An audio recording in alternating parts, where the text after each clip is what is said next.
And it goes a little something like.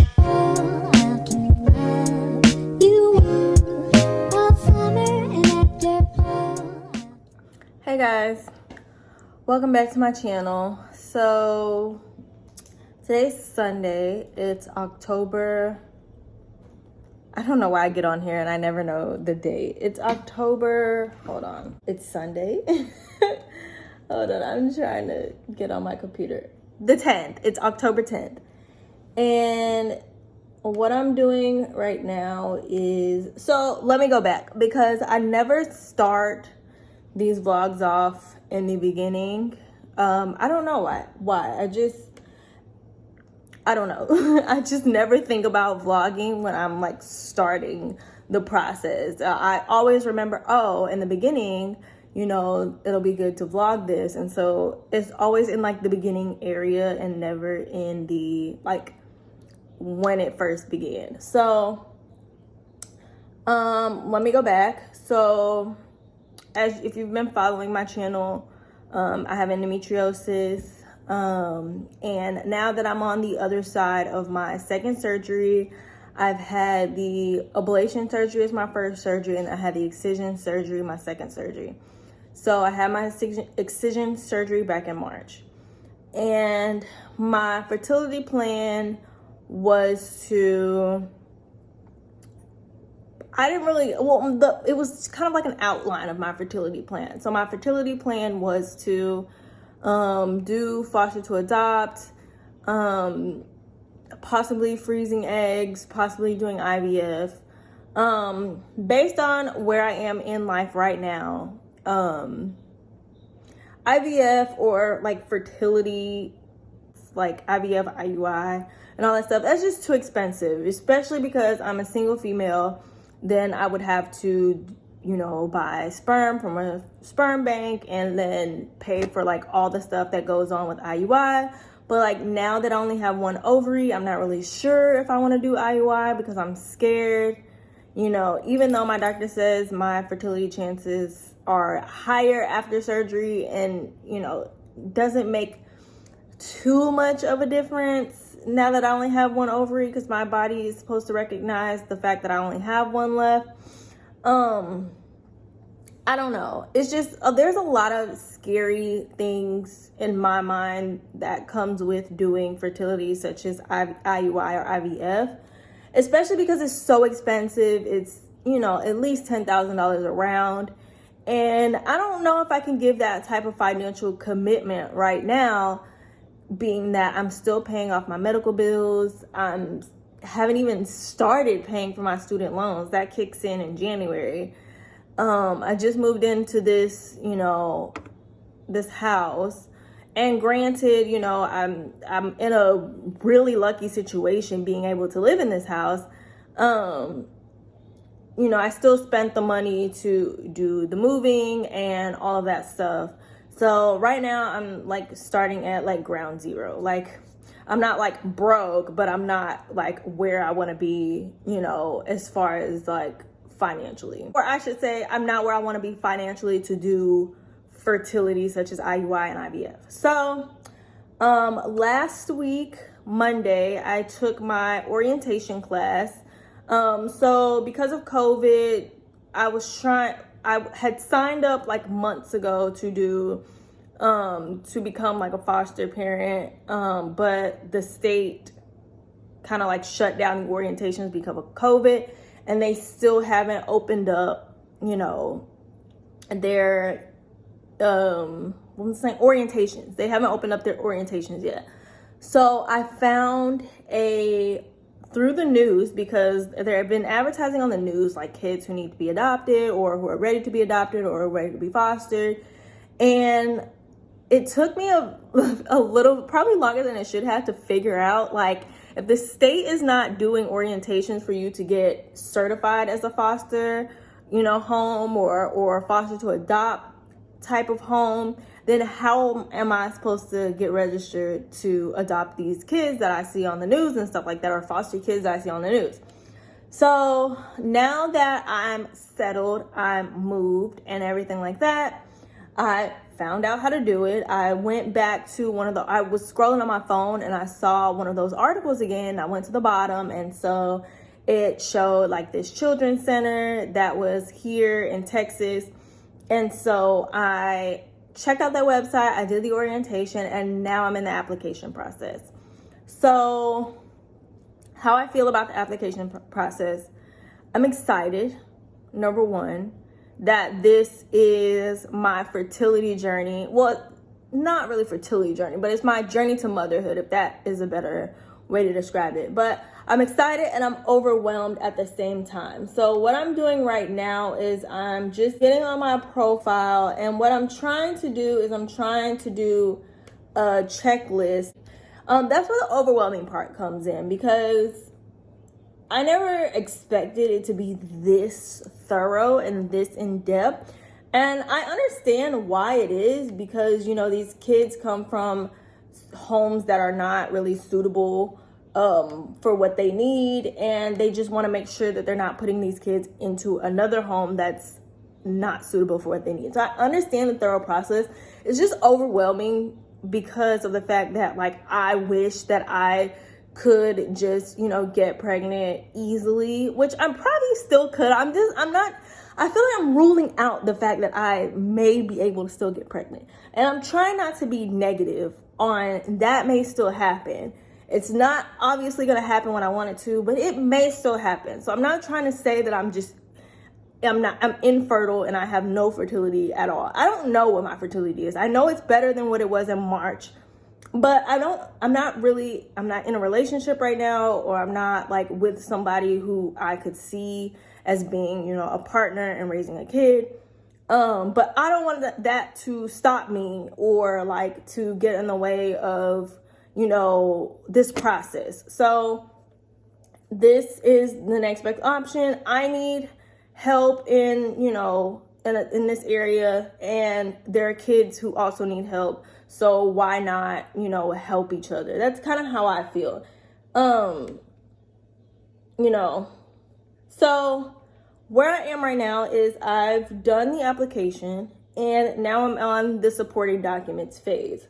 So there are 2, 3, 4, 5, 6, 7, 8, 9, 10, 11, 12, 13, 14, 15, 16, 17, 18, 19, 20, 21, 22, 23, 24, 25.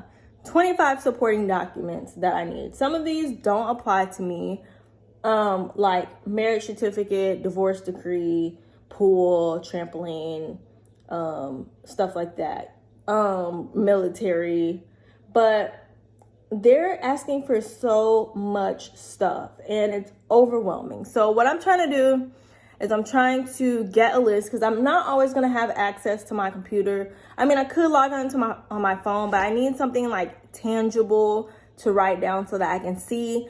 And what I'm going to do today is I'm just going to kind of figure out or map out on this clipboard of an action plan of, you know, what I'm going to do and how I'm going to get it done. I want this done before the end of the month.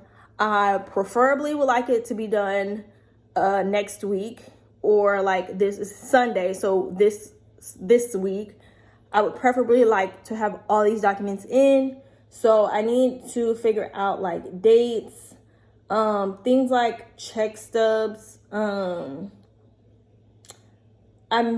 may wait until payday because it's just easier to do it get my request in while payroll is being run. But I don't know. So that's what I'm going to do now. I'm just going to write down. I need one more reference. I had to have 4 references. 3 people have filled it out. 1 person has not.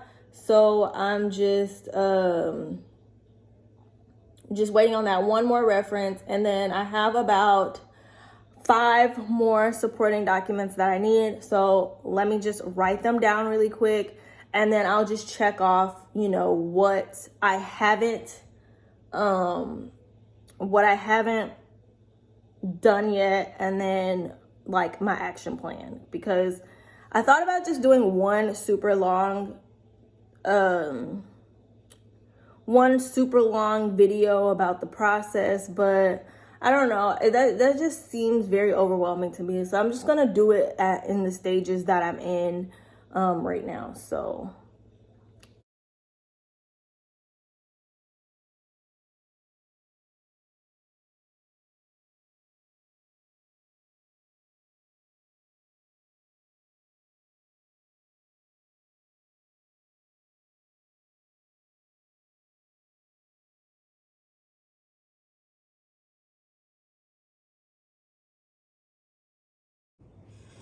all right, so I just finished typing my list. So I just need to print it off. I'm gonna mark out what, I don't know why this weird space is here, but it's just a checklist that I need to just use. So it wasn't really important. So I'm just gonna print a few copies of this.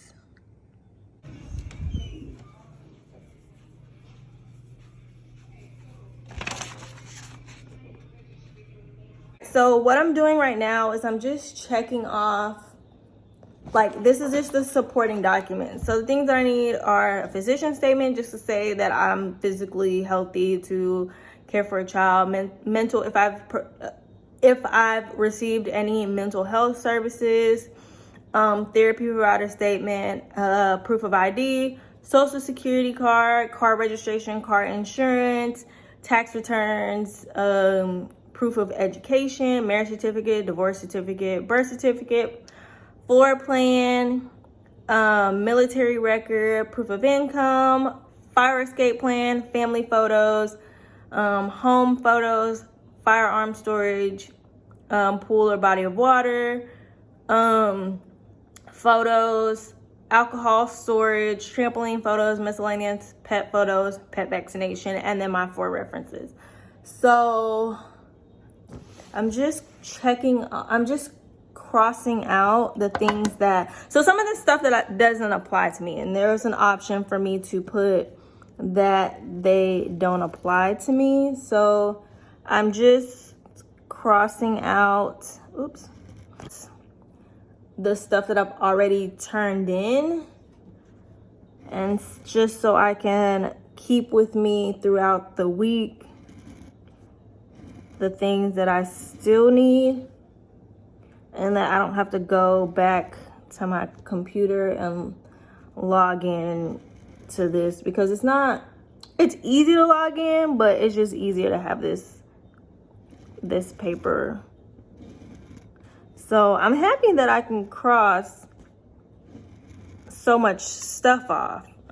I'm too high. And excuse my bonnet, but it's Sunday and I'm not going anywhere doing anything, so I didn't feel like I needed to get dressed or anything like that. Okay, so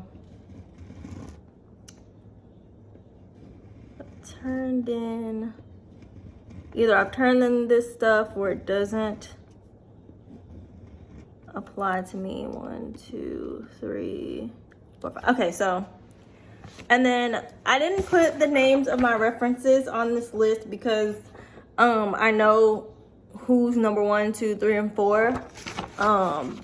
But I just need one more, so I'm just gonna cross out 1, 2, and 3, and then number 4 hasn't filled it out yet. So the things that I need is a physician statement. And the thing about the physician statement is I was just at the doctor, on the 30th. And if I had have known, so like the orientation wasn't until a few days later. And if I had have known, I would just had him fill it out while I was there. So I had to figure out how I'm gonna get him to fill it out. And then my therapy provider statement, I just have to drop it off at the office. And she'll fill it out, and she said give it back to me, no problem. Proof of income, firearms storage, and pet vaccination. So both dogs have had rabies vaccine, which is the one that they're specifically asking for. Both dogs have had rabies vaccines, but I can't remember if I got the 1 year or the 2 year. So I need to call the vet, and if I only got the 1 year, which would be expired right now, I need to get them their rabies vaccinations again so that I can turn this in. So I'm trying to think of like, so the therapy statement, I have the form. I can drop that off tomorrow during my lunch break. So I'm just gonna give myself a deadline. So I can drop it off Monday. I wanna have everything done by the end of the week. Oh, tomorrow's Columbus Day. I have to work tomorrow. I thought we got Columbus Day off. I don't know. Sidetrack moment. So I can drop it off on Monday, but I'm gonna give myself until Wednesday. So I'm going to do 10, 13, 21. My physician statement may be a little bit harder. I think I'm gonna give myself until Friday, just in case I have to drive all the way to Pasadena. Then that gives me all week to kind of figure out the logistics, because Thursday I have to go get my driver's license renewed, and I don't ever get my driver's license renewed in Houston because it just takes too long. So I always try to go outside of Houston, and that's just way too far from Pasadena. So I know I won't be able to do it on Thursday. So I'm just gonna give myself to the end of the week. So I'm just gonna put 10, 15, 21 on there. Proof of income. I'm wanting to wait till payroll, but I'm going to give myself the same 10, 15 to get that. I'm gonna ask on Monday because I haven't asked we used to get check stubs when we got paid, but for the last like few paychecks we haven't. So I'm just gonna have her print all of them. Firearms storage. So the firearm and the ammunition have to be locked away separately. So I need a case with a lock so that they can be separated. I'm gonna order that from Amazon. I'm gonna give myself, I could order it today. So I may order it today. That way I could get it by Amazon's 2-day shipping. I should have it by Wednesday or Thursday. So that one I'm going to do till Thursday. So that'll be 10, 14. Pet vaccines. Pet vaccine. Okay, so the thing that's making it harder is I have something to do Thursday afternoon. And so usually the things that I need to get done, like taking the dogs to the vet, will get done on Thursday. So, but since I already have something to do that day, if I have to take the dogs to the vet, that's gonna be till Saturday. That's gonna be on a Saturday. So I'm gonna this is the only one, the absolute latest deadline that I want to put on this list is 10/16, just in case I have to go on Saturday. So this is what my list looks like. And then I've sent a reminder for my reference. I'm gonna give until, I really need that. I'm gonna give until the 12th until I have to like pick someone else. Hopefully that comes through. So I need that last one by Tuesday. These are all my dates. So I need to like put this in my purse so that I can keep up with it throughout the week. Okay, and then after that, I'm just gonna read how the process goes while I'm on here, just in case you're curious. So I'm doing the foster to adopt. The age range that I picked was 0 to 7. There were some things that I just could not take on, like serious, like challenges, disabilities, like this, like super serious ones that would require a lot. I'm not trying to be too specific on that, but I just know that I can't handle that. I don't have a second person that can, you know, be here full time with me. So I tried to make sure that I was realistic about my expectations. So 0 to 7. I wasn't picky on gender, even though I have a dream of being a complete boy mom, because I just want to do like football and you know, little league practice and all that stuff, and t-ball and stuff like that, which, I mean, you can still do like t-ball with a girl and stuff, but I don't know. I wasn't picky on the gender. It didn't matter. So the checklist, the bigger checklist that's at the top, that that goes, you know, how the whole process goes. The whole process takes about 90 days. So you do the welcome, which is basically you're interested. You do the initial application, just kind of saying like what you want, and, you know, getting to decipher or telling them what you can and can't handle, what you prefer, stuff like that. And then you have the orientation, and then you need a password from that you get from the orientation to move on to the next step. So I put in the password, and now I'm on the application part 1. When I turn this in, then they will make a decision whether I can move forward or not based on my initial application.